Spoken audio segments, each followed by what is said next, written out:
নমস্কার, শুনছেন সাহিত্যিক নিমাই ভট্টাচার্যর রাঙা বৌদি। আজ উপন্যাসের ৬ষ্ঠ পর্ব। অন্যান্য দিনের চাইতে একটু দেরিতে ঘুম ভাঙল। চোখ মেলে দেখি রাত্রি শেষের বিলীয়মান অন্ধকার সূর্যদেবের আসন্ন আগমন বার্তা পেয়েই লুকিয়ে পড়েছে। রাঙা বৌদির দিকে তাকাতেই চমকে উঠি। অবিন্যস্ত বেশভূষা, একটা হাত দিয়ে মায়া ডোরে আমাকে বন্দি করে অঘরে ঘুমোচ্ছে, নাকি বিভোর হয়ে স্বপ্ন দেখছে? রাত্রির নেশা কি এখনো কাটেনি? কয়েক মুহূর্তের জন্য মুগ্ধ দৃষ্টিতে ওকে দেখে আমি যেন আনন্দ যজ্ঞের মানস সরোবরে ডুব দিই। কিন্তু হ্যাঁ, ওই কয়েক মুহূর্তই। পর মুহূর্তেই নিজেকে ধিক্কার দিই। কি হচ্ছে পাপাই? এই স্বামী সুখভোগ বঞ্চিতাকে খুশি করার জন্য কি তুমি বিশ্বাসঘাতকতা করবে? মনুষ্যত্ব বিসর্জন দেবে? আমি কোনো মতে নিজেকে মুক্ত করে উঠে পড়ি। রাত্রির একটা বিচিত্র মাদকতা আছে। মহাশক্তিমান দিনমণির উপস্থিতিতে মানুষ মেতে ওঠে কর্মযজ্ঞে। প্রকাশ করতে পারে না তার দৈন দুর্বলতা। রবির তেজে পৃথিবী পর্যন্ত তটস্থ। রাগে দুঃখে অগ্নিগর্ভ হয়েও বিদ্রোহ করতে পারে না। পৃথিবীর অর্ধেক শাসন করে দিবাকর পৃথিবীর বাকি অর্ধেককে জাগিয়ে তুলতে যেতে না যেতেই মানুষের স্বপ্ন দেখা শুরু হয় গোধূলি বেলায়। ধরিত্রী ও অন্ধকারের ওড়নার আড়ালে মেতে ওঠে আপন সৃষ্টির আনন্দ লীলায়। মানুষের মন প্রাণ মদির হয়ে ওঠে। রাত্রির দ্বিতীয় প্রহরেই তার মনের মধ্যে গুঞ্জন করে ওঠে জয় জয়ন্তী। রাত আরও গভীর হয়। সদ্য যুবতী অষ্টাদশীর মতো রাত্রি হাতছানি দেয় মানুষকে। তখন সে মিয়া মল্লার বা দরবারি কানারা সুরে রসে সম্পূর্ণ আচ্ছন্ন। শুরু হয় পুরুষ প্রকৃতির লীলা। কিন্তু রাতের নিশি যেমন প্রথম সূর্যের আলোতেই হারিয়ে যায়, মানুষকেও বিসর্জন দিতে হয় মায়াবিনী রাত্রির মাদকতা। তাই তো ভোরের আলো ঘরের মধ্যে উঁকি দিতেই আমি রাত্রির আনন্দময় অমরাবতী থেকে নেমে আসি মাটির পৃথিবীতে। রাতের রাঙা বৌদিও হারিয়ে যায় দায়িত্ব কর্তব্যের স্রোতে। কলেজ থেকে ফিরে এসে খেয়ে দেই, শুয়ে পড়ি। ঘুম আসতেও দেরি হয় না। ঘুমের মধ্যেই স্বপ্ন দেখি কে যেন আদর করছে, কানে কানে ফিসফিস করে ভালোবাসার কথা বলছে। আমার মন ডুব দেয় আনন্দ সাগরে। আমি একটু হাসি, পাশ ফিরে শুই। স্বপ্নের প্রেয়সীকে আলতো করে কাছে টানতে গিয়ে কি যেন ভাঙা চোরার আওয়াজ হতেই ঘুম ভেঙে যায়। তাকিয়ে দেখি ঘর অন্ধকার। বারান্দার আলো দরজার কাছে ঠিকরে পড়ছে। রাঙা বৌদি ঘরে ঢুকেই আলো জেলে একটু হেসে বলে, তুমি নিশ্চয়ই আবার ঘুমিয়ে পড়েছিলে। মেঝে থেকে ভাঙা কাপ ডিশের টুকরো তুলতে তুলতে ও বলে, চা দিয়ে তোমাকে ডেকে গেলাম। তুমি বললে হ্যাঁ ঠিক আছে। জেগে জেগে কি স্বপ্ন দেখছিলে? বলতে পারলাম না। হ্যাঁ, স্বপ্ন দেখছিলাম। মুখে বললাম, কাপ ডিশটা ভাঙলাম তো। মাঝে মাঝে কিছু ভাঙাচোরা না হলে নতুন আসবে কোথা থেকে? ভাঙা কাপ ডিশের টুকরোগুলো হাতে নিয়ে ঘর থেকে বেরুতে বেরুতে বলল, আমি এখনই তোমার চা করে আনছি। আগে খেয়াল করিনি, কিন্তু রাঙা বৌদি চা নিয়ে ঘরে ঢুকতেই খেয়াল করলাম ওর গা টা ধুয়ে সাজগোজ করা হয়ে গেছে। কয়েক মুহূর্তের জন্য ওর মনমোহিনী রূপ দেখে মুগ্ধ হলেও মুখে কিছু বলি না।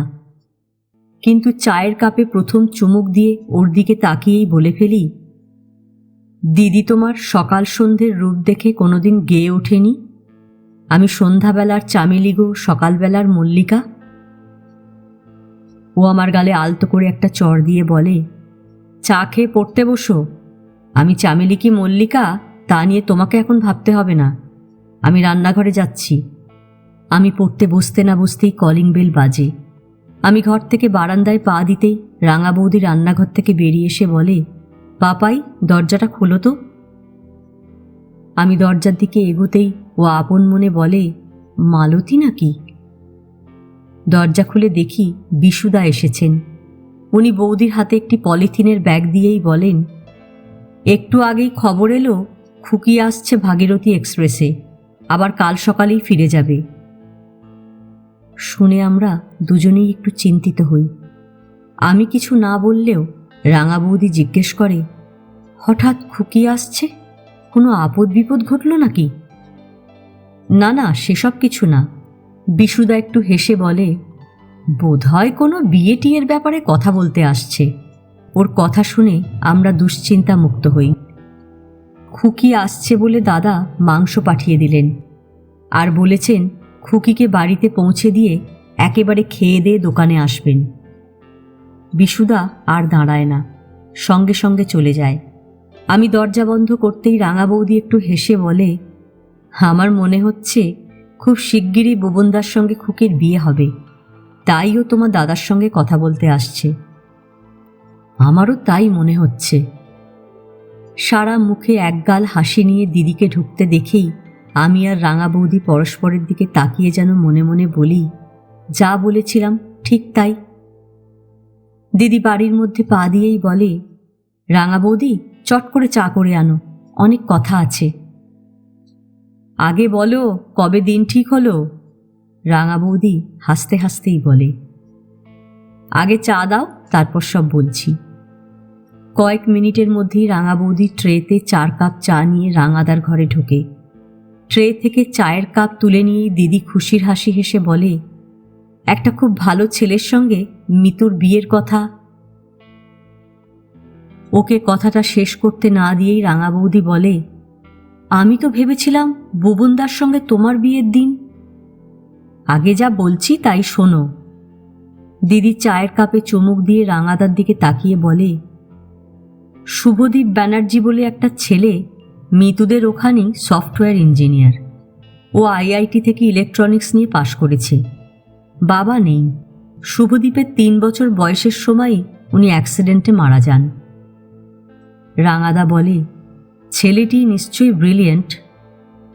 হ্যাঁ রাঙাদা, ও সত্যিই ব্রিলিয়েন্ট। দিদি আবার চায়ের কাপে চুমুক দিয়ে শুরু করে, ছেলেটির আর কোনো ভাই বোন নেই। মা বেথুন কলেজের অধ্যাপিকা। বাইপাসের ধারে একটা ফ্ল্যাট বুক করেছেন, বোধহয় বছরখানেকের মধ্যেই পেয়ে যাবেন। রাঙা বৌদি জিজ্ঞেস করে, ওকে কি মিতুই পছন্দ করল? দুজনেরই দুজনকে ভালো লেগেছে। ও একটু থেমে বলে, শুভদীপকে সবারই ভালো লাগবে। রাঙাদা বলে, তুই ওকে দেখেছিস? দিদি একগাল হেসে বলে, দেখেছি মানে? ও তো এখন দিদি বলতে অজ্ঞান। আমাদের 3 জনের মুখেই হাসি। জানো রাঙাদা, শুভদীপ শুধু লেখাপড়া শিখে ভালো চাকরি করছে না, ভারী সুন্দর, সহজ সরল। ওকে দেখলেই স্পষ্ট বোঝা যায় ও সত্যিই ভালো ছেলে। রাঙা বৌদি বলে, শুভদীপ আর মিতুর বিয়ে নিয়ে এত মেতে উঠলে কেন? আগে বুবনদার সঙ্গে। শুভদীপ সামনের মাসেই আমেরিকা যাচ্ছে। ওর মা ওকে সোজা বলে দিয়েছেন, ওখানে গিয়ে একলা থাকা চলবে না, বিয়ে করে বউ নিয়ে যেতে হবে। এবার রাঙাদা প্রশ্ন করে, শুভদীপের মা কি মিতুকে দেখেছেন? শুভদীপরা এখন সল্টলেকেই বাড়ি ভাড়া নিয়ে থাকে। শুভদীপের সঙ্গে মিতু প্রায় ওদের বাড়ি যায়। আসলে শুভদীপের মা নিজেই মিতুকে পছন্দ করেছেন। দিদি না থেমেই একটু হেসে বলে, মিতুকে পছন্দ হবার পরই উনি হঠাৎ একদিন আমাদের বাড়ি এসে হাজির। এবার আমি বলি, আচ্ছা দিদি, আমাদের মতো অতি সাধারণ পরিবারের মেয়ের সঙ্গে ওনার ছেলের বিয়ে দিতে কি সত্যিই মত আছে? সে কথা আমরা সবাই ওনাকে বারবার বলেছি। তার উত্তরে উনি বলেছেন, আমি নিজে কেরানির মেয়ে, আমার শ্বশুরমশাই ছিলেন স্কুলের মাস্টার। আমি কি সাধারণ পরিবারের মেয়েকে পুত্রবধূ করতে আপত্তি করতে পারি? আমি হাসতে হাসতে বলি, দেখছি ছর্দি একটার পর একটা লটারি জিতেই চলেছে। আমার কথায় ওরা সবাই হাসে। রাঙাদা জিজ্ঞেস করে, হ্যাঁ রে খুকি, শুভদীপকে মামা মামি মাসি দেখেছে? হ্যাঁ। ও একটু থেমে হেসে বলে, আজকাল তো শুভদীপ মাঝে মাঝেই নিজের গাড়িতে মিতুকে বাড়ি পৌঁছে দেয়। আমি সঙ্গে সঙ্গে বলি, ওদের কি গাড়ি আছে? হ্যাঁ, একটা মারুতি আছে। ছর্দি জব্বর ছেলে পাকড়াও করেছে। আবার ওরা আমার কথায় হাসে। রাঙাদা বলে, সব কিছু ফাইনাল হয়েছে? দিদি বলে, না না, ফাইনাল হয়নি। রাঙা বৌদি বলে, কেন? বাবা মা ছোট পিসি তো দূরের কথা, মিতু পর্যন্ত শুভদীপ আর ওর মাকে বলেছে রাঙাদা মত দিলে তবেই এ বিয়ে হবে। শুনে রাঙাদা হাসে। বাবা বলেছেন রাঙা বুবনের সঙ্গে পরামর্শ করে যা ঠিক করবে তাতেই আমাদের মত আছে। দিদি রাঙা বৌদির দিকে তাকিয়ে বলে, শুভদীপ কাল আমাকে কি বলেছে জানো? কি বলেছে? বলেছে, দিদি আমাকে আর বুবনদাকে সঙ্গে নিয়ে রানাঘাটে চলুন, আমি ওখানে গিয়েই রাঙাদার কাছে ইন্টারভিউ দেব আর রাঙা বৌদির আদর যত্ন এনজয় করব। শুভদীপ তো বেশ রসিক আছে। হ্যাঁ, ও খুব মজার মজার কথা বলে। রাত্রে খেতে বসে দিদি রাঙাদাকে বলে, তোমাকে পরশু দুপুরের মধ্যেই কলকাতা আসতে হবে। বিকেলে তুমি আর বুবনদা ওদের বাড়ি যাবে। যদি তোমাদের পছন্দ হয় তাহলে তার পরদিনই তুমি ওকে আশীর্বাদ করবে। রাঙাদা বলে, মামা থাকতে আমি কেন আশীর্বাদ করব? বাবা শুভদীপের মাকে বলেছেন রাঙা আমার ভাগ্নে হলেও তাকেই আমরা বড় ছেলে মনে করি। পছন্দ করা, আশীর্বাদ করা, সম্প্রদান করা সবই সে করবে। খাওয়া দাওয়ার পর রাঙাদা দিদিকে জিজ্ঞেস করে, শুভদীপ কি খুব শিগগিরই আমেরিকা যাবে? হ্যাঁ, সামনের মাসের 27 ওকে রওনা দিতেই হবে। তার আগে শুভদীপের মা ছেলের বিয়ে দিতে চান। হ্যাঁ। দিদি একটু থেমে বলে, সামনের 12 অথবা 18 উনি ছেলের বিয়ে দিতে চান। এর মধ্যে কি সব বিধি ব্যবস্থা করা সম্ভব? শুভদীপ আর ওর মা বারবার আমাদের বলেছেন মিতুকে একটা সরু হার আর আংটি ছাড়া 2-4টে সিল্কের শাড়ি দিতে। শুভদীপ একটা আংটি ছাড়া আর কিছু নেবে না। কিন্তু তাই কি হয়? শুভদীপের মা পই পই করে বলেছেন আমার ছেলে সোনার গয়না ব্যবহার করা একদম পছন্দ করে না। আমার যা সামান্য গহনা ছিল সেসব বিক্রি করেছি ছেলেকে পরাবার জন্যে। দিদি একবার নিঃশ্বাস নিয়ে বলে, তাছাড়া উনি বলেছেন বিয়ের পরপরই যখন ওদের বিদেশ চলে যেতে হবে তখন শুধু শুধু জিনিসপত্র দিয়ে হবে কি? তা ঠিক, কিন্তু না রাঙাদা, সত্যিই ওরা কিছু নেবে না। আমি দিদির দিকে তাকিয়ে জিজ্ঞেস করি, ছোট দিকে কবে আমেরিকা যেতে হবে? মিতুকে সঙ্গে নিয়ে শুভদীপ যাবে। ও মাই গড! মিতুর পাসপোর্ট হয়ে গেছে, প্লেনের সিট বুক করা হয়ে গেছে, বিয়ের রেজিস্ট্রেশন সার্টিফিকেট জমা দেওয়ার 2 দিন পরই ভিসা পাবে। এইসব হয়ে গেছে? হ্যাঁ। দিদি পরদিন সকালেই ভাগীরথী এক্সপ্রেসে চলে যায়। রাঙাদা ওই ট্রেনেই যায় তার পরদিন। কলকাতায় 4 দিন কাটিয়ে রাঙাদা ফিরে এসে আমাদের বলে, শুভদীপকে দেখে আমার প্রাণ জুড়িয়ে গেছে। আমার ধারণাই ছিল না আজকালকার দিনে এই ধরনের ছেলেও আছে। রাঙা বৌদি বলে, আর ওর মা? উনি নিছকই মধ্যবিত্ত বাড়ির বউ আর মা। যারা জানে না তারা ওকে দেখে ভাবতেই পারবে না উনি বেথুন কলেজের মতো বিখ্যাত কলেজের প্রফেসর। বুবনদা কি বলে? রাঙাদা হাসতে হাসতে বলে, বুবন বলে শুভদীপের মতো ছেলে হয় না, আর শুভদীপ বলে বুবনদার মতো মানুষ দুর্লভ। বিয়ের আগে আমি শুভদীপকে দেখব না? নিশ্চয়ই দেখবে। কি করে দেখব? ধৈর্য ধরো, ঠিক দেখতে পাবে। শনিবার ভোরে না এসে একটু বেলা করেই রাঙাদা বাড়ি এলো 2টো ব্যাগ ভর্তি বাজার নিয়ে। রাঙা বৌদি জিজ্ঞেস করে, এত বাজার করলে কেন? আমার 2জন বিজনেস ফ্রেন্ড কলকাতার মেটিয়াবুরুজ থেকে আসবেন, ওরা বোধহয় আজ এখানেই থাকবেন, তাই বলো। আমি কলেজে যাবার জন্য যথাসময়ে চান করি, জামা প্যান্ট পরি, বইপত্র গোছাই, কিন্তু দোকানে যাবার জন্য রাঙাদার কোনো উদ্যোগ দেখি না। আমি আমার ঘরের দরজায় দাঁড়িয়ে গলা চড়িয়ে বলি, রাঙা বৌদি খেতে আসবো? রাঙা বৌদি না, রান্নাঘরের দরজার সামনে এসে রাঙাদা বলে, পাপাই তুই আর আজ কলেজ যাস না, আমার একটু কাজ আছে। ওর মুখের কথা শেষ হতে না হতেই পরপর 2-3 বার কলিং বেল বাজে। আমি বারান্দা পেরিয়ে দরজার কাছে পৌঁছবার আগেই রাঙাদা প্রায় ছুটে এসে দরজা খোলে।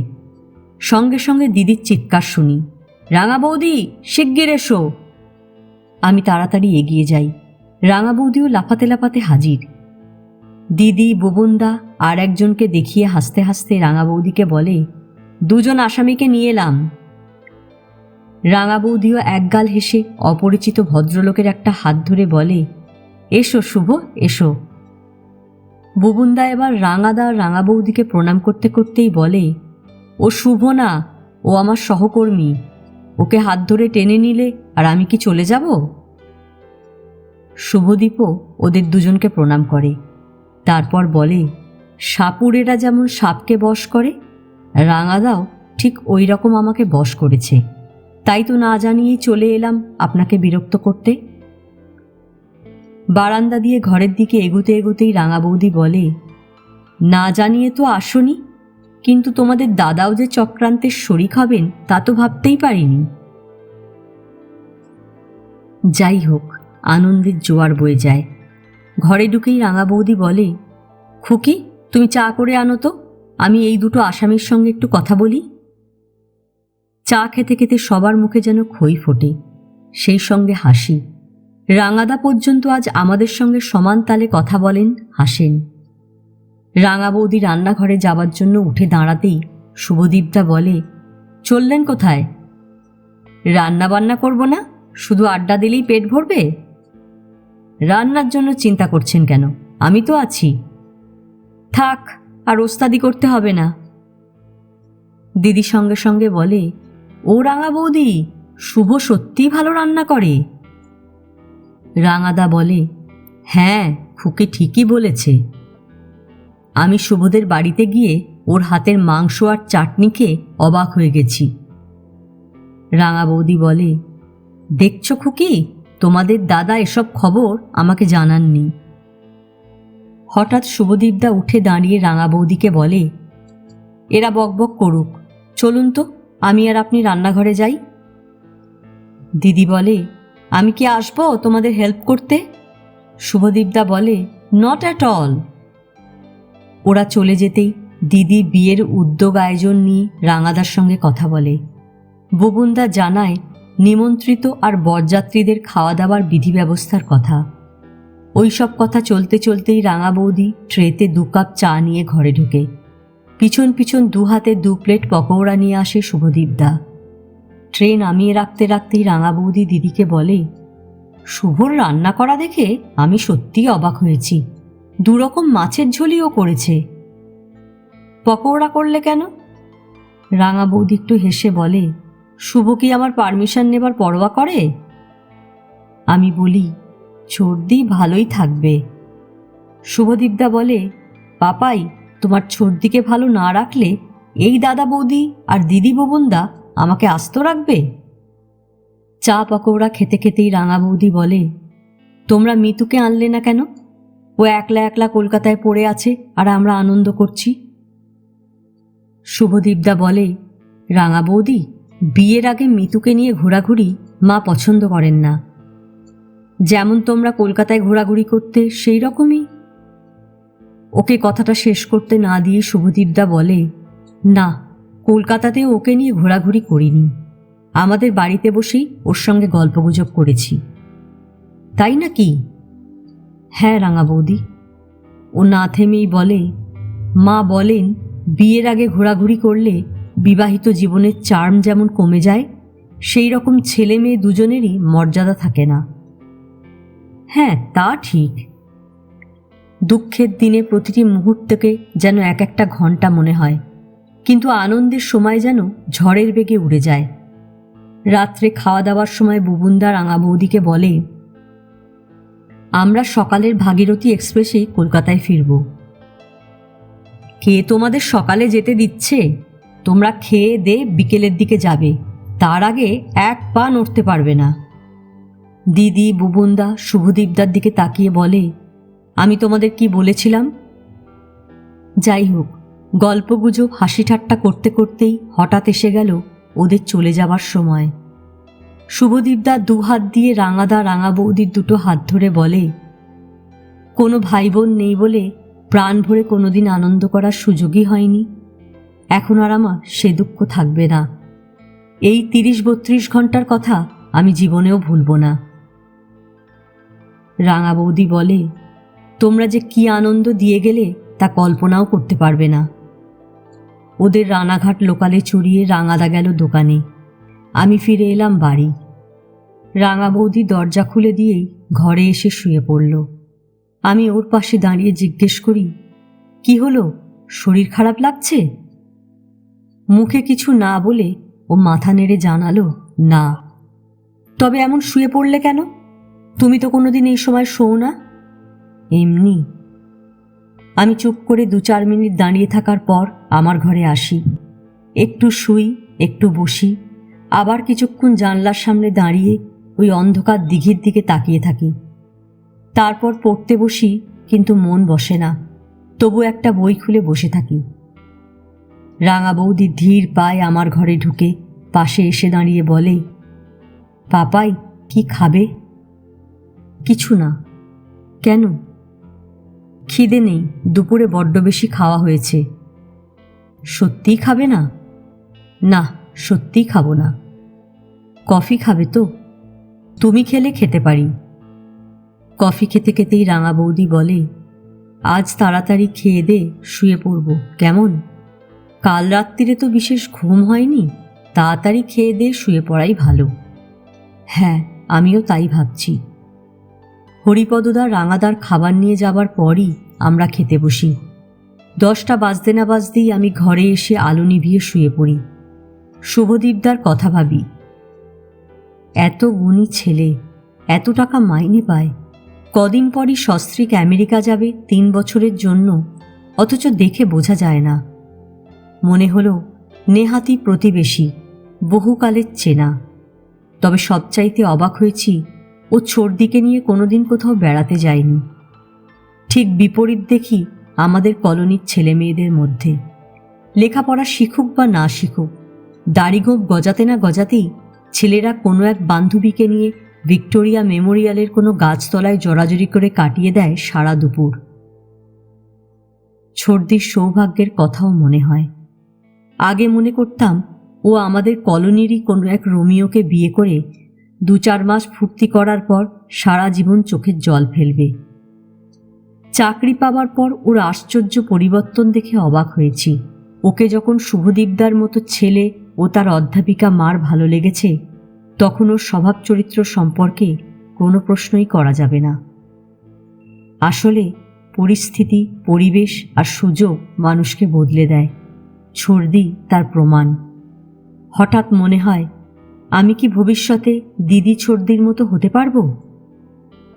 ঠিক সেই সময় রাঙা বৌদি এসে আমার পাশে শুয়েই বলে, ঘুমোওনি কেন? নানা কথা ভাবছিলাম। নানা কথা মানে? শুভদীপ আর ছর্দির কথা ভাবছিলাম। একটা চাপা নিঃশ্বাস ফেলে সঙ্গে সঙ্গেই বলি, নিজের কথাও ভাবছিলাম। নিজের কথা কি ভাবছিলে? ভাবছিলাম দিদি ছর্দির উপযুক্ত ভাই হতে পারবো কি?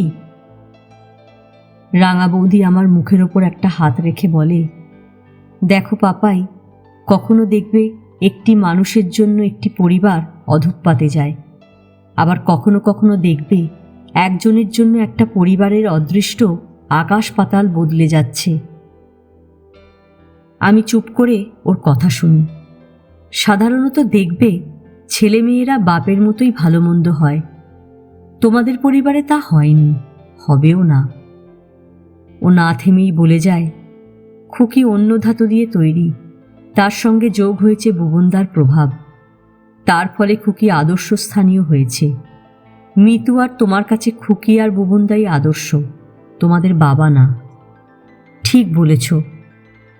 এবার একটু হেসেও বলে, আজ আমি বলে দিচ্ছি, ভবিষ্যতে খুকি মিতুর মতো তুমিও সাকসেসফুল হবে। সত্যি তুমি তাই মনে করো? নিশ্চয়ই মনে করি। আমি আনন্দে খুশিতে ওকে একটা চুম্বন না করে পারি না। একটু চুপ করে থাকার পর রাঙা বৌদি বলে, তোমরা স্টেশনে রওনা হবার পর বাড়িটা এত ফাঁকা লাগছিল যে টিকতে পারছিলাম না। তা তো হবেই। ওই 1.5-2 ঘন্টা যে কিভাবে একলা একলা কাটিয়েছি তা বলতে পারবো না। বাড়িতে ফিরে তোমাকে দেখেই তা বুঝেছি। একটু পরেই রাঙা বৌদি বলে, এবার ঘুমো। তুমি কি এখানেই ঘুমোবে? হ্যাঁ, আজ আর একলা শুতে ইচ্ছে করছে না। দেখতে দেখতে ছোড়দির বিয়ের দিন এগিয়ে আসে। রাঙাদা আরও 2বার কলকাতা ঘুরে এলেন।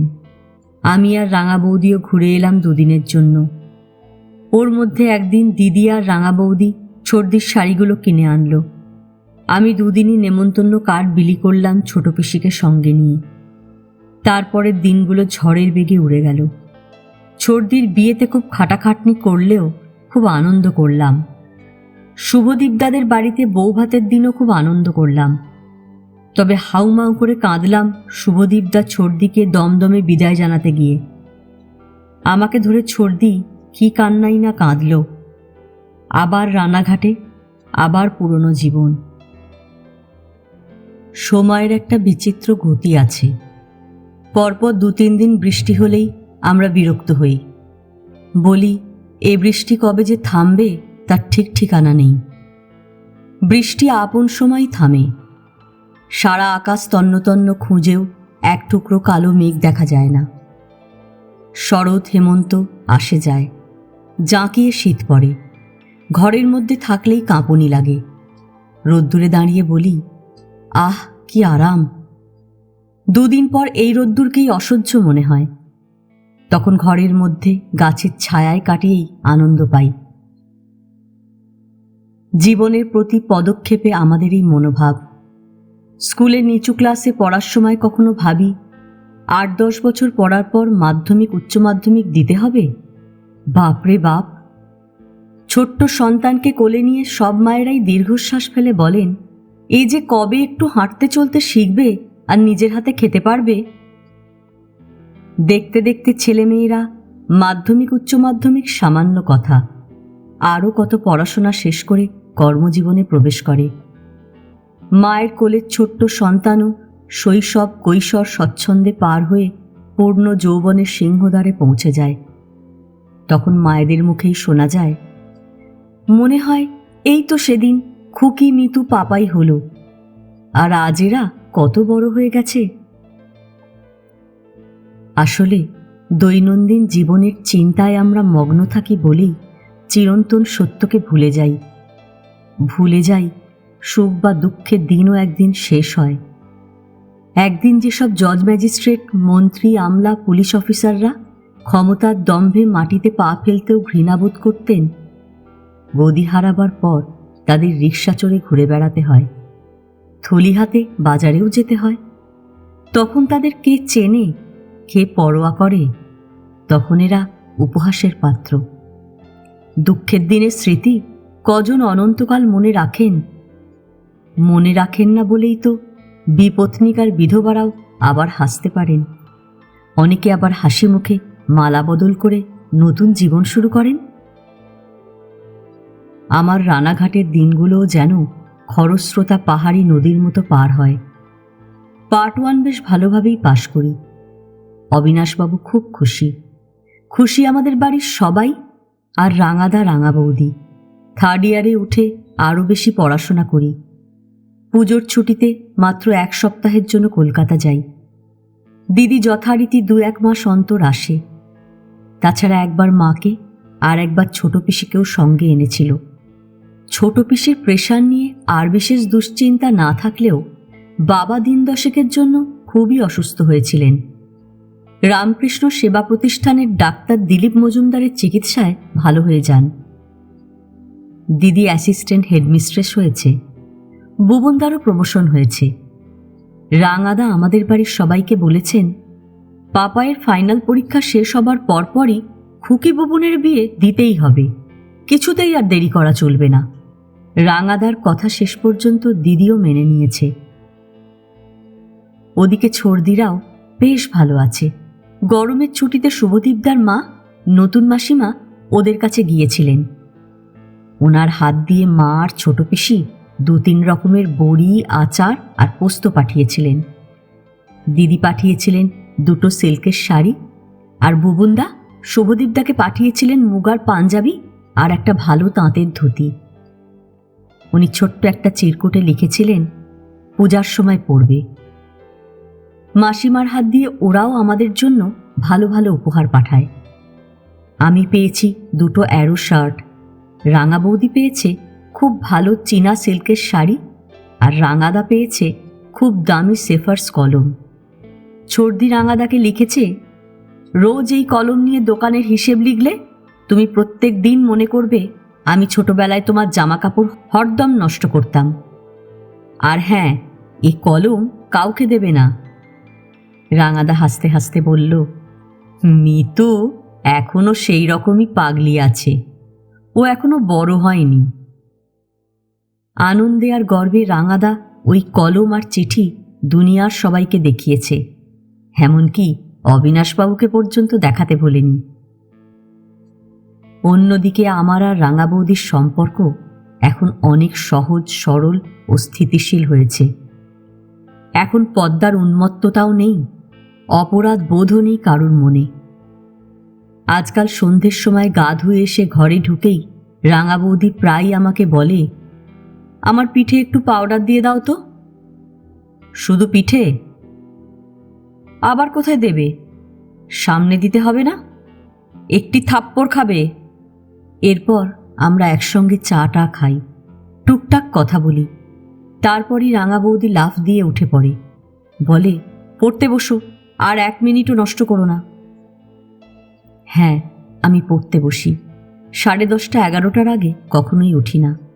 মধ্যে একবার রাঙা বৌদি আমার টেবিলের ওপর 1 কাপ কফি রেখেই চলে যায়, কোনো কথা বলে না। আজকাল খেয়ে দিয়ে শুতে শুতে বেশ রাত হয়। শোবার পর আমি বলি, আজকাল আমার জন্য তোমাকেও অনেক দেরি করে খেতে হয়, শুতেও অনেক রাত হয়। না পাপাই, আমার দেরি হয় না। তুমি যখন পড়ো তখন আমিও তো আমার ঘরে বসে বইটই পড়ি। ও একটু থেমে বলে, ভালোভাবে পড়াশোনা করে তুমি অনার্স নিয়ে পাশ করলে আমার কি আনন্দ হবে তা কি ভেবে দেখেছ? আমি নিজের দুঃখ, অভাব, অপূর্ণতা কিছুটা ঘোচাবার জন্য তোমাকে নিয়ে আনন্দ করি বলেই আমি চাই তুমি মাথা উঁচু করে দাঁড়াও, তুমি 10 জনের একজন হও। আমাকে তুমি এত ভালোবাসো, কিন্তু আমাকে তো একদিন চলে যেতে হবে। তখন নিশ্চয়ই যাবে, 100 বার যাবে। আমি এত হীন, নীচ, স্বার্থপর নই যে তোমাকে চিরকালের জন্য আটকে রাখব। কিন্তু তখন তো তোমার রাগ বা দুঃখ হতে পারে। না, তা হবে না, কারণ আমি জানি তোমার আমার এই সম্পর্ক কখনোই চিরস্থায়ী হতে পারে না, হওয়া উচিতও নয়। ভালোবাসা না আবেগের ব্যাপারে মানুষ কি উচিত অনুচিতের কথা ভাবে? সবাই পারে না, কিন্তু পারা উচিত। ও একটু হেসে বলে, পাপাই, একটা কথা স্থির জেনে রেখো, স্বামী স্ত্রীর সম্পর্ক আমৃত্যু থাকে বা থাকতে পারে, কিন্তু লাখে একজন ভালোবাসার সম্পর্ক বজায় রাখতে পারে সারা জীবন। সবাই কি খুকি বুবুনদার মতো কপাল নিয়ে জন্মায়? কিছুক্ষণ আমরা কেউই কোনো কথা বলি না। তারপর আমি বলি, আচ্ছা রাঙা বৌদি, তোমাকে ভালোবেসে তোমার জীবনের সঙ্গে জড়িয়ে পড়ে আমি কি অন্যায় করছি না? না। না কেন? সবচাইতে বড় কথা, তুমি কারুর অধিকার ছিনিয়ে নাওনি। তোমার ভালোবাসার জন্য কাউকে চোখের জলও ফেলতে হচ্ছে না। কিন্তু না পাপাই, এর মধ্যে কোনো কিন্তু নেই। তুমি কি আমার স্বামীকে বঞ্চিত করেছ, নাকি তুমি জোর করে আমাকে কাছে টেনে নিয়েছ? দিনের পর দিন, মাসের পর মাস কেটে যায়। অবিনাশবাবুর কথা মতো আমি সপ্তাহে 2 দিন ওর বাড়ি যাই। উনি আমাকে আর চন্দ্রিমাকে পড়ান, কোশ্চেনের উত্তর লিখি। অবিনাশবাবু সঙ্গে সঙ্গে সেসব পড়ে ভুল, ভ্রান্তি, ঘাটতি দেখিয়ে দেন। বাড়িতেও একবেলা পড়ি, অন্যবেলা শুধু লিখি। হঠাৎ খেয়াল হয় পরীক্ষার আর 3 মাস বাকি। এদিকে রাঙাদা পরপর 2 সপ্তাহ কলকাতা গেলেন দিদির বিয়ের ব্যাপারে সবকিছু ঠিকঠাক করতে। দ্বিতীয়বার কলকাতা থেকে ঘুরে আসার পরই ও আমাদের বলল, সামনের 14ই আগস্ট খুকির বিয়ের দিন ঠিক করে এলাম। মিতু শুভদীপকেও খবরটা পাঠিয়ে দিলাম। রাঙা বৌদি জিজ্ঞেস করে, ওরা খুকির বিয়েতে আসবে কি? খুকির বিয়েতে আসবে বলেই তো ওরা এতদিন আসেনি। এবার রাঙাদা রাঙা বৌদিকে বলে, খুকি বলেছে তোমাকে সামনের শনিবার ভাগীরথী এক্সপ্রেসে পাঠিয়ে দিতে, আবার রবিবার ওই ট্রেনেই ফিরে আসবে। এখানে তোমাদের কি হবে? বিশুকে বলবো ওর বউ যেন আমাদের খাবার দাবার পাঠিয়ে দেয়। হ্যাঁ, তা হতে পারে। আমি ববুনের পাঞ্জাবি তৈরি করতে দিয়ে এসেছি, তুমি আর খুকি শাড়ি টাড়ি কিনে ফেলবে। এই সব কথা শুনে কলকাতা যেতে খুব ইচ্ছে করে, কিন্তু পরীক্ষার কথা চিন্তা করে একটি দিনও নষ্ট করতে সাহস হয় না। শুধু কি তাই, এখন আমি রাত 9:30-10টার মধ্যে খেয়ে নেবার পর একটু বিশ্রাম করি, আবার পড়তে বসি। 1টা-1:30টার আগে কোনো দিনই শুতে যাই না। রাঙা বৌদি ঘুমিয়ে পড়ে। হঠাৎ ঘুম ভাঙলে জিজ্ঞেস করে, পাপাই কটা বাজে? 1:30। শোবে না? একটু পরে। খুব বেশি দেরি করো না। না না, বেশি দেরি করব না, তুমি ঘুমোও। রাঙা বৌদি আর কিছু না বলে পাশ ফিরে শোয়। আমি এক মনে পড়ি। হঠাৎ ঘড়ি দেখেই চমকে উঠি। 2:45। না না, আর দেরি করি না, শুতে যাই। ঘুমের ঘোরেই রাঙা বৌদি আমাকে কাছে টানতেই যেন আমার সব ক্লান্তি চলে যায়। আমি পরম নিশ্চিন্তে ঘুমিয়ে পড়ি। তারপর অ্যাডমিট কার্ড হাতে পেতেই যেন মনের মধ্যে সাইরেন বেজে ওঠে। কে যেন আমাকে হুকুম করে, আর দেরি নেই, গেট রেডি। পরীক্ষা শুরু হবার আগের দিন সন্ধ্যের পর দিদি এসে হাজির হয়। সঙ্গে নিয়ে এসেছে মা আর ছোট পিসির দেওয়া নির্মাল্য আর বুবুনদার ছোট্ট একটা চিরকুট। পাপাই, তুমি নিশ্চয়ই এই পরীক্ষায় সসম্মানে উত্তীর্ণ হবে। আমার প্রাণ ভরা শুভেচ্ছা ও আশীর্বাদ রইল। পরের দিন সকালে রাঙা বৌদি আমার কপালে দিল চন্দন আর দইয়ের ফোঁটা। রাঙাদা আর দিদি আমাকে পৌঁছে দিল পরীক্ষা কেন্দ্রে। বেশ ভালো পরীক্ষা দিলাম। হাসি মুখেই পরীক্ষার হল থেকে বেরোলাম। রাঙাদা আর দিদি জিজ্ঞেস করল, পরীক্ষা কেমন হলো? আমি এক গাল হেসে বলি, খুব ভালো, ভাবিনি এত ভালো হবে। দিদি অনেকটা নিশ্চিন্ত হয়ে সন্ধ্যের ট্রেনে কলকাতা ফিরে গেল। হাজার হোক অনার্সের পরীক্ষা, দেখতে দেখতেই পরীক্ষা শেষ হলো। একটা পেপারে শুধু একটা প্রশ্নের উত্তর লেখা হয়নি, তবে সব মিলিয়ে মনে হলো নিশ্চয়ই অনার্স পাব। আমার আনন্দ দেখে কে? সেদিন রাত্রে আমি আর রাঙা বৌদি কত হাসি, কত গল্প, কত আনন্দ করি। পরের দিনই বাড়ি যাই, মেতে উঠি দিদির বিয়ের কাজকর্মে। 2 দিন পরই রাঙাদা রাঙা বৌদি এসে হাজির। 3 দিন পর ওরা ফিরে যায়। তারপর আসে বিয়ের 3 দিন আগে। সেদিনই সন্ধ্যের পর ছর্দি শুভদীপদার আগমন। উহ, সে কি আনন্দ! ওদিকে বুবনদার বাড়িতেও হই হই ব্যাপার। ওর বোন ভগ্নিপতিরা ছাড়া এক দল মেতে উঠেছে বিয়ের কাজে আর আনন্দে। দিদির বিয়ের ব্যাপারে রাঙাদা প্রযোজক, পরিচালক, সুরকার হলেও আমি আর শুভদীপদা প্রাণ ভরে মাতব্বরি করি। পরের দিন দিদিকে দেখেই অবাক হই। ওই অসামান্য স্নিগ্ধ শান্ত রূপ, 2টি চোখ থেকে স্নেহ ভালোবাসা ঝরে পড়ছে। পরনে সুন্দর সিল্কের শাড়ি, অঙ্গে সোনার নতুন গহনা, সিঁথি আর কপালে রক্তবর্ণ সিন্দুর, সব মিলিয়ে ঠিক যেন মা দুর্গা। আমার মনে হয় বিয়ের পর মেয়েদের সিঁথিতে কপালে সিন্দুর দেখলেই মনে হয় দেবী মূর্তি দেখছি। বৌভাতের দিন বুবনদার বন্ধুবান্ধবরা খাটতে খাটতে পাগল হয়ে যায়, আর আমরা ভিআইপিদের মতো শুধু আনন্দ করি। ছর্দি চলে যাবার সময় খুব কাঁদলেও দিদি সামনের বাড়িতেই থাকবে বলে আমাদের কারুরই চোখের জল ফেলতে হলো না। বৌভাতের পরদিনই বিকেলে রাঙাদা চলে গেল রানাঘাট। দিদি বুবনদার কথা মতো রাঙা বৌদি থেকে গেলেও আমি ওকে নিয়ে ফিরে গেলাম 3 দিন পর। রওনা হবার আগে দিদি আমাকে বলল, পরীক্ষা হয়ে গেছে বলেই কলকাতায় থেকে যাওয়া উচিত না। রাঙাদা রাঙা বৌদি দুজনেই তোর জন্য অনেক করেছে। ওরা এভাবে সাহায্য না করলে তোর পড়াশোনা করাই কষ্টকর হতো। তা তো বটেই। তাছাড়া রাঙা বৌদিকে একলা থাকতে হয়। তুই আছিস বলে ও অন্তত একটু কথাবার্তা গল্পগুজব করতে পারে। আমি চুপ করে দিদির কথা শুনি। রেজাল্ট না বেরোনো পর্যন্ত তুই ওখানেই থাক, তারপর দেখা যাবে। তবে মাঝে মধ্যে 2-1 দিনের জন্য ঘুরে গেলে তোরও ভালো লাগবে, আমাদেরও ভালো লাগবে। রানাঘাট ফিরে যাবার পরদিনই রাঙাদা আমাকে আর রাঙা বৌদিকে জানালো ওর ব্লাড প্রেশার বেড়েছে। ডাক্তার দেখিয়ে ওষুধ খাওয়াও শুরু করেছে। কম নুন খেতে হবে, তবে চিন্তার কিছু নেই। আজকাল কলেজ নেই বলে আমিও রাঙাদার সঙ্গে দোকানে যাই, ক্যাশ সামলাই। রাঙাদার সঙ্গেই দুপুরে বাড়ি আসি। বিকেলের দিকে আমি সাইকেল নিয়ে বেরিয়ে পড়ি ওর সঙ্গে একটু আড্ডা দিতে। মাঝে মাঝে অবিনাশবাবুর বাড়ি যাই, চন্দ্রিমার সঙ্গে গল্প করি। কোনো কোনো দিন চন্দ্রিমাও আমাদের বাড়ি আসে। এরই মধ্যে এক শনিবারে দিদি আর বুবনদা এসে হাজির। প্রাথমিক আনন্দ উত্তেজনার পর বুবনদা আমার দিকে তাকিয়ে বলে, আমরা এসেছি শুধু তোমার জন্য। আমি অবাক হয়ে বলি, আমার জন্য? হ্যাঁ, তোমার জন্য। বুবনদা ব্রিফকেস থেকে একটা ছাপানো কাগজ বের করে বলে, ইন্ডিয়ান অয়েল বিভিন্ন জেলার জন্য সেলস প্রমোশন সুপারভাইজার নেবে।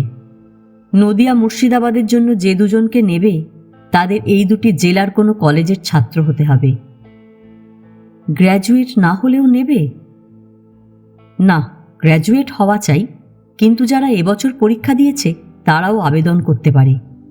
কাজে জয়েন হবার আগে অবশ্যই তাদের পাশ করার প্রমাণপত্র দেখাতে হবে।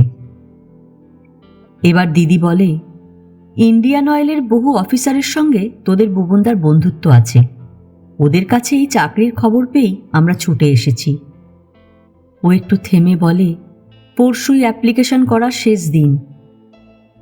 যাই হোক, আমি বুবনদার নির্দেশ মতো ফর্ম ভরি। অবিনাশবাবুকে বলে প্রিন্সিপালের একটা প্রশংসাপত্র জোগাড় করি। পরদিনই দিদি আর বুবনদা ফিরে যায়। সেদিন রাত্রেই রাঙা বৌদি আমাকে বলে, একটা ভবিষ্যৎবাণী করব? করো, এই চাকরি তোমার হবেই। কিভাবে বুঝলে? আমার মন বলছে।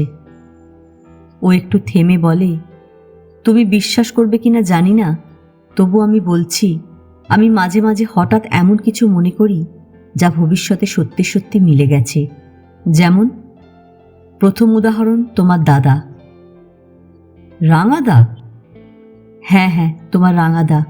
ওর সঙ্গে কিছুকাল ঘর করার পরই মনে হয়েছিল কখনোই এরকম নিরবিচ্ছিন্ন আনন্দে আমার জীবন কাটবে না, ছন্দপতন হবেই। আমি চুপ করে থাকি। দ্বিতীয় উদাহরণ খুকি। ওকে প্রথম দিন দেখেই মনে হয়েছিল শুধু এই মেয়েটি হবে আমার সারা জীবনের পরম প্রিয় বন্ধু। তৃতীয় উদাহরণ তুমি। আমি? হ্যাঁ, তুমি।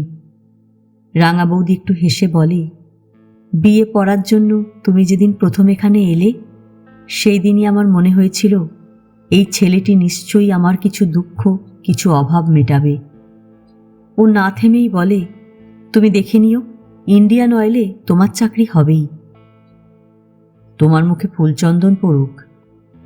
না না, ফুলচন্দন চাই না, মাঝে মাঝে আমাকে দেখে গেলেই আমি খুশি হব। দিন 15 পরই ইন্টারভিউয়ের চিঠি এসে হাজির। সঙ্গে সঙ্গে বুবনদাকে ফোন করলাম।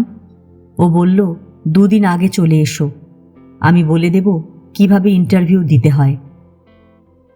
হ্যাঁ, বুবনদার কাছে 2 দিন শিক্ষানবিশি করে ঢাকুরিয়া ব্রিজের পাশে ইন্ডিয়ান অয়েলের পূর্বাঞ্চলীয় প্রধান অফিসে গেলাম ইন্টারভিউ দিতে।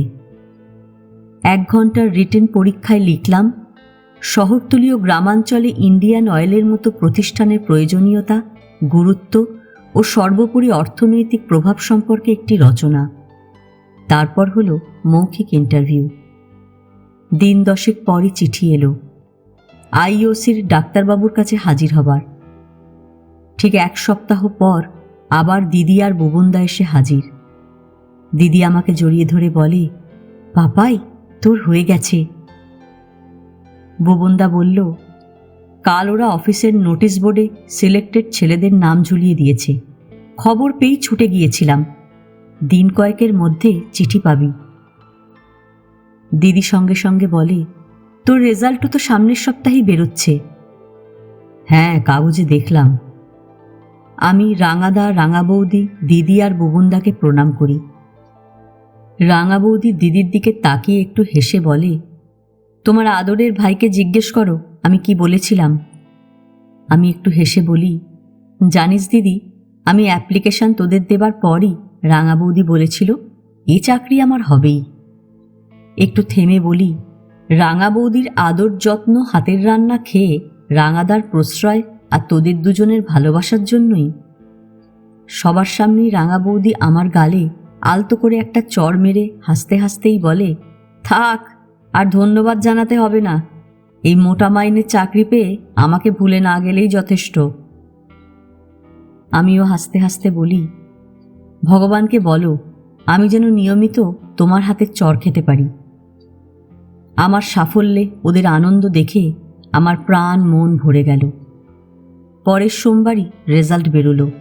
হ্যাঁ, আমি অনার্স নিয়েই পাশ করলাম। কলেজ থেকেই গেলাম দোকানে। রাঙাদাকে প্রণাম করে খবর দিলাম। বুকে জড়িয়ে ধরে আদর করল। ক্যাশ থেকে 250 টাকা বের করে বিশুদার হাতে দিয়ে বলে, শিগগির মিষ্টি আনুন, পাপাই আর তোমরা সবাই মিলে খাবে। সে রাত্রে রাঙা বৌদি উপর হয়ে শুয়ে আমার মুখের সামনে মুখ নিয়ে বলে, আজ স্বীকার করবে তো আমি তোমাকে কাছে টেনে নিয়ে তোমার কোনো ক্ষতি করিনি? আমি 2 হাত দিয়ে ওর মুখখানা ধরে বলি, তুমি যে আমার কি উপকার করেছো তা শুধু আমি জানি, আর কেউ তা জানে না, জানবে না। তুমি আদর ভালোবাসায় আমাকে শুধু সাবালক করনি, তোমার সান্নিধ্যে আর কথাবার্তায় আমি জীবন সম্পর্কে সচেতন হয়েছি। ও আমার কানে কানে ফিসফিস করে, আজ সাবালক হতে ইচ্ছে করছে নাকি? আমি 2 হাত দিয়ে ওকে বুকের মধ্যে জড়িয়ে ধরে বলি, 100 বার ইচ্ছে করছে। ঠিক 3 দিন পরের কথা। রাঙাদা জলখাবারকে দোকানে যাবার ঘণ্টা দেড়েক পরই অবিরাম কলিং বেল বেজে ওঠে।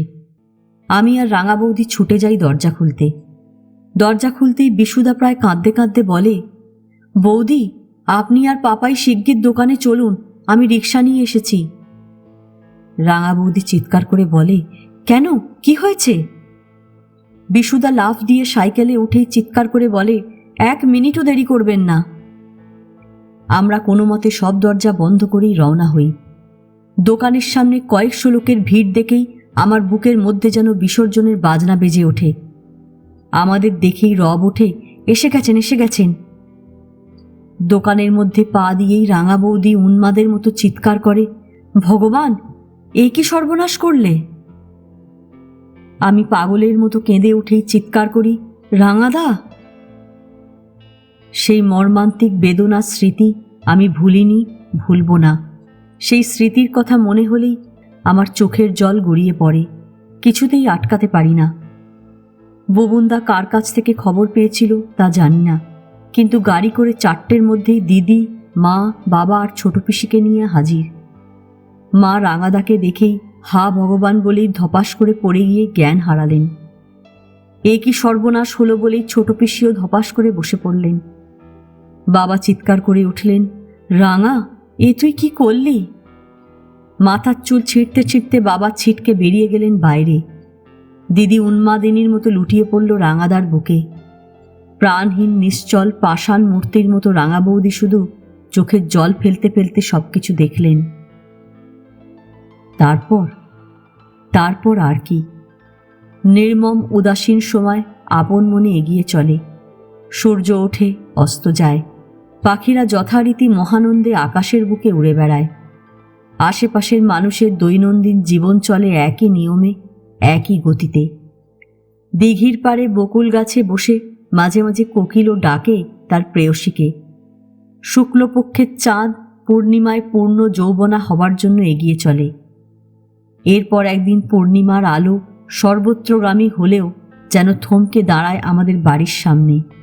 একদিন বুবনদা আমার মা, বাবা, ছোট পিসিকে নিয়ে চলে যায়। 1 সপ্তাহ পর ববুনদা আবার আসে দিদিকে নিয়ে যাবার জন্য। ওরা রওনা হবার আগে রাঙা বৌদি বলে, বুবুনদা, তুমি মাসখানেক পর 2-4 দিনের জন্য একবার এসো, তোমাকে আমার খুব জরুরি দরকার। হ্যাঁ রাঙা বৌদি, নিশ্চয়ই আসব। এবার রাঙা বৌদি দিদির দিকে তাকিয়ে বলে, খুকি, পাপাইকে তো সামনের সোমবারই কৃষ্ণনগর অফিসে জয়েন করতে হবে। হ্যাঁ, ও আরও কয়েকদিন আমার কাছে থাক। ও দিন কয়েক এখান থেকেই কৃষ্ণনগর যাতায়াত করবে, তারপরও কৃষ্ণনগরেই থাকবে। পাপাইকে যতদিন ইচ্ছে রেখে দাও। এখান থেকে তো কৃষ্ণনগর মোটে 8 ঘন্টা 45 মিনিটের পথ। না ভাই, ওকেও আমি বেশি দিন আটকে রাখতে চাই না। একটু দরকার আছে বলেই আমি কিছুদিন ওকে রেখে দিচ্ছি। ও একটু থেমে বলে, খুকি, সময় পেলেই তুমি আর ববুনদা চলে এসো। দিদি ওকে বুকের মধ্যে জড়িয়ে ধরে কাঁদতে কাঁদতে বলে, হ্যাঁ রাঙা বৌদি, নিশ্চয়ই আসব। পরের দিন সকালেই রাঙা বৌদির কথা মতো আমি বাজার থেকে বাজার সমিতির সভাপতি মাধববাবুকে ডেকে আনি। রাঙা বৌদি ওকে বলেন, দাদা, আমার স্বামী আপনাকে ঠিক নিজের বড় ভাইয়ের মতোই শ্রদ্ধা করতেন, বিশ্বাস করতেন। হ্যাঁ বৌমা, সে বিষয়ে কোনো সন্দেহ নেই। এখন আপনি ছাড়া কেউ নেই যার সঙ্গে দোকানের ব্যাপারে পরামর্শ করতে পারি। বৌমা, তুমি শুধু আমার ভাতৃবধূ না, তুমি আমার মেয়ের বয়সী। আমি আমার বুদ্ধিমতো নিশ্চয়ই সৎ পরামর্শ দেব। দাদা, আপনি তো স্বীকার করবেন আমার দ্বারা ব্যবসা চালানো সম্ভব না। হ্যাঁ, সত্যিই খুব কঠিন ব্যাপার, কিন্তু তুমি কি দোকান বিক্রি করতে চাও? বিক্রির ব্যাপারে আমি চাই আমাদের কর্মচারীরাই দোকান চালাক। আমি দোকান ঘর ও জমির জন্য কোনো টাকা চাই না। ওরা সবাই মিলে অথবা 1-2 দোকানের পুরো স্টকের দাম আমাকে দিক, আমি আর কিছু চাই না। বৌমা, এই প্রস্তাব তো ওদের লুফে নেওয়া উচিত। এখন জমি সমেত ওই দোকান ঘরের দামই হবে 1,05,000। রাঙা বৌদি একটু হেসে বলে, দাদা, কর্মচারীদের তো আমি পর মনে করি না। ওরা দোকান চালিয়ে ভালো থাকলে আমার ভালোই লাগবে। ও সঙ্গে সঙ্গে বলে, তবে দাদা, আমার একমাত্র শর্ত হচ্ছে কোনো কর্মচারীকে ছাঁটাই করা চলবে না, মাইনে টাইনেও কমানো চলবে না। ঠিক আছে, আমাকে একটু সময় দাও ওদের সঙ্গে কথা বলার। হ্যাঁ দাদা, কথা বলুন, কিন্তু সপ্তাহখানেকের মধ্যেই আমি যা হোক একটা কিছু ফাইনাল করতে চাই। সে তো করতেই হবে, এসব ব্যাপার তো মাসের পর মাস ফেলে রাখা যায় না। আরও একটা ব্যাপারে আপনাকে কষ্ট দেব। কষ্টের আবার কি? বলো, কি করতে হবে? সেই সর্বনাশের দিন থেকেই দোকান বন্ধ আছে। ভাবছি আজ বিকেলে পাপাইকে পাঠাবো দোকান থেকে সব কাগজপত্র আর টাকা কড়ি আনার জন্য। হ্যাঁ হ্যাঁ, পাঠাও, কোনো চিন্তা নেই। তোমার কর্মচারীদের এখনই খবর দিচ্ছি, তাছাড়া আমি নিজেও থাকব। মাধববাবু উঠতে উঠতে বলেন, জগদীশ তো ব্যাংক, ইন্স্যুরেন্স, ইনকাম ট্যাক্স ইত্যাদি সব কিছুই দোকানে রাখত। ওগুলো তো আর ওখানে রাখা চলতে পারে না। আমি সন্ধ্যের দিকে মাধববাবুর গাড়িতেই দোকান থেকে সব কাগজপত্র আর টাকা কড়ি নিয়ে বাড়ি আসি। রাঙা বৌদি বলল, পাপাই, তুমি টাকাগুলো গুনে আমার আলমারির লকারে রেখে দাও। হ্যাঁ, টাকা গুনে 22,306 টাকা 75 পয়সা আমি ওর লকারে রেখে দিই। পরের 2 দিন আমি, বিশুদা আর রাঙাদার ইনকাম ট্যাক্স লয়ার ত্রিদীপবাবু কাগজপত্র দেখে শুনে আলাদা করি। বাড়ি আর দোকানের দলিল টলিল ছাড়াও পাওয়া গেল 3টে ইন্স্যুরেন্সের পলিসি। 1 লাখ টাকার পলিসিটি রাঙা বৌদির নামে আর 25,000 টাকার 2টি পলিসি, তার মধ্যে একটি আমার মার নামে, অন্যটি ছোট পিসির নামে। রাঙা বৌদি একটু ম্লান হেসে বলে, দেখছো তো পাপাই, কর্তব্যে তোমার দাদার কোনো ত্রুটি ছিল না। সে শুধু আমার কথা মনে রাখেনি, মায়ের মতো মামি ও মাসিকেও মনে রেখেছে। আমি একটা দীর্ঘশ্বাস ফেলে বলি, রাঙাদা ওয়াজ রাঙাদা। পরের সোমবার আমি কর্মজীবন শুরু করলাম। দিন 10 পরই রাঙা বৌদি আমাকে বলল, এবার তোমার সুবিধে মতো কৃষ্ণনগরে চলে যাও, আর এখান থেকে যাতায়াত করতে হবে না। আমি ভাবিনি রাঙা বৌদি আমাকে এত তাড়াতাড়ি চলে যেতে বলবে। তবু আমি কোনো প্রশ্ন করলাম না। বললাম, অফিসেই একটা ঘর আছে আমার জন্য, ফার্নিচারও আছে, তবে একটু গুছিয়ে গাছিয়ে নিয়ে যদি রবিবার যাই তাতে কি তোমার অসুবিধে হবে? না না, কোনো অসুবিধে হবে না, তুমি রবিবারই যেও। ও কি ভাবছে, কি করবে, কিভাবে একলা থাকবে তা জানি না, জানতে চাইলামও না। এর মধ্যে শুধু এইটুকু জেনেছি, বিশুদা আর অধীরদা পুরো স্টক কিনে নিয়ে বৌদির শর্তে দোকান চালাতে রাজি হয়েছেন।